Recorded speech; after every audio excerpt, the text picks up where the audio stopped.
Sebuah video yang memperlihatkan momen mobil Fortuner menerobos banjir di Dayakolot, Kabupaten Bandung, beredar viral di media sosial. Video tersebut dibagikan oleh akun TikTok @peyucil pada Jumat, tanggal 12 Januari tahun 2024. Dayakolot hari ini, tulis akun tersebut dalam unggahannya. Dalam video nampak sekumpulan warga mulai dari pengendara sepeda hingga pengendara motor berhenti di pinggir jalan. Mereka nampak berhenti karena jalanan di depannya dikepung banjir dengan air berwarna coklat keruh. Lalu, datanglah mobil Fortuner berwarna putih.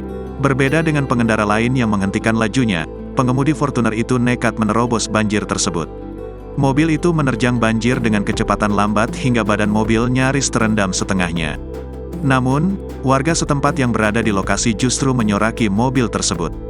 Sementara, mobil tersebut nampak terhenti di suatu titik di depan minimarket. Hingga artikel ini ditulis, Sabtu, tanggal 13 Januari tahun 2024, video tersebut telah dilihat sebanyak 2 juta kali. Sementara, warganet memberikan respon pro dan kontra terhadap aksi warga yang menyoraki mobil Fortuner tersebut. Ada yang menyayangkan warga meneriaki pengemudi mobil yang tidak salah apa-apa.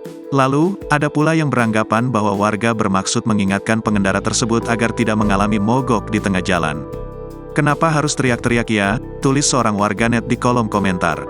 "Mengapa disoraki? Memangnya kenapa?" kata warganet lainnya. "Masalahnya jika mogok menyusahkan banyak orang," ujar warganet lainnya.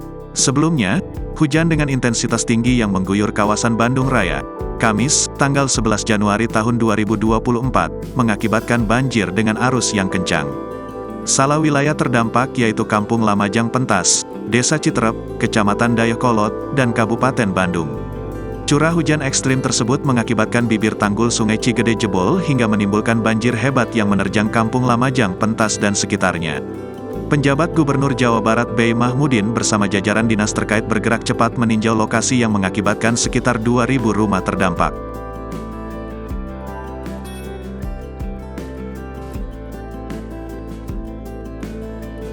Download Tribun X sekarang, menghadirkan lokal menjadi Indonesia.